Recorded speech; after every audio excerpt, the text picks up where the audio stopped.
दोस्तों, कोविड-19 वायरस के कारण आज पूरी दुनिया लॉकडाउन के दौर से गुजर रही है और कुछ देश ऐसे हैं जिन्होंने इसे हल्के में लिया हुआ है और उन्हीं देशों की हालत सबसे ज़्यादा खराब है। दोस्तों, मुंबई की एक कंपनी ग्लेनमार्क फार्मास्यूटिकल्स ने कोरोना वायरस के इलाज के लिए मेडिसिन बना ली है। इस बात की जानकारी कंपनी ने शनिवार को एक कॉन्फ्रेंस में मीडिया को दी। ग्लेनमार्क ने शनिवार को कहा कि उन्होंने फेबिफ्लू ब्रांड नेम से एंटीवायरल मेडिसिन फेविपिराविर लॉन्च की है। इस मेडिसिन से माइल्ड टू मॉडरेट सिम्टम्स वाले पेशेंट्स का इलाज किया जाएगा। इस कंपनी ने फ्राइडे को कहा था कि उसे DGCI यानी drugs controller general of India से मेडिसिन की मैन्युफैक्चरिंग एंड मार्केटिंग की परमिशन मिल गई है। कंपनी ने कहा कि फेबिफ्लू कोविड-19 के इलाज के लिए पहली खाने वाली फेविपिराविर मेडिसिन है जिसे परमिशन मिली है। ग्लेनमार्क फार्मास्यूटिकल्स के chairman and managing director Glenn Saldanha ने कहा, यह परमिशन ऐसे समय में मिली है जबकि भारत में कोरोना वायरस के मामले पहले की तुलना में अधिक तेजी से बढ़ रहे हैं। इससे हमारी हेल्थ केयर सिस्टम काफी दबाव में है। उन्होंने कहा कि फेबिफ्लू की हेल्प से कोरोना के केसेस कम करने में हेल्प मिलेगी। सल्दाना ने कहा कि क्लिनिकल टेस्ट में फेबिफ्लू ने कोरोना वायरस के हल्के इन्फेक्शन वाले पेशेंट्स पर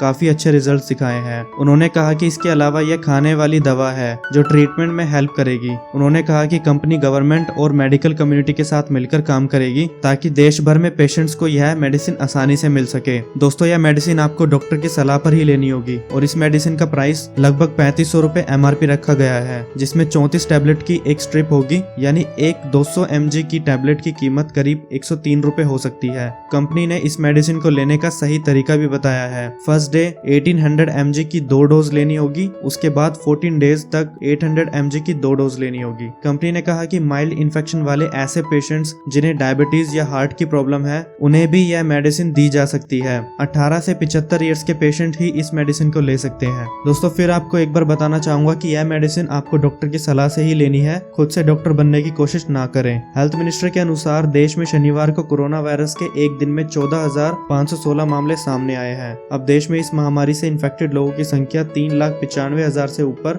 यानी करीब 4 लाख हो गई है। यह महामारी देश में अब तक 12,948 लोगों की जान ले चुकी है। दोस्तों, जिन लोगों को किडनी या लीवर की प्रॉब्लम है या जो लेडी प्रेग्नेंट है उन्हें यह दवा बिल्कुल भी नहीं लेनी चाहिए। दोस्तों, यह मेडिसिन बहुत जल्द मार्केट और हॉस्पिटल्स में अवेलेबल होगी। आप जो भी करें डॉक्टर की सलाह से ही करें। कोरोना वायरस के इन्फेक्शन को फैलने से रोकने के लिए इसके सिम्टम्स को पहचानना बेहद जरूरी है। सिम्टम्स को पहचान कर ही कोरोना वायरस को काबू में किया जा सकता है और यह सिम्टम्स सभी लोगों में अलग अलग तरह से हो सकता है, जैसे बुखार, खांसी, थकान, सांस लेने में तकलीफ, सर दर्द या सर्दी लगना, और कई लोगों में इनमें से कोई सिम्टम्स समय रहते दिखाई नहीं देते। इस लिस्ट में कोरोना के कुछ नए सिम्टम्स शामिल हुए हैं। अगर आपको खाने की चीजों में स्वाद नहीं मिल रहा है और आसपास की चीजों की गंध महसूस नहीं कर पा रहे हैं तो आपको सावधान हो जाना चाहिए। सेंट्रल हेल्थ मिनिस्ट्री ने शनिवार को सूंघने और स्वाद की क्षमता में कमी को भी कोरोना वायरस के सिम्टम्स में शामिल कर लिया है। साथ ही सुप्रीम कोर्ट ने यह भी कहा है कि कोरोना इलाज को लेकर लापरवाही के मामले सामने आ चुके हैं। कहीं बेड का इंतजाम नहीं है तो कहीं मरीजों को पर्याप्त सुविधाएं नहीं मिल पा रही है। इस पर सुप्रीम कोर्ट ने कहा कि स्पेशलिस्ट की एक टीम हॉस्पिटल का दौरा करने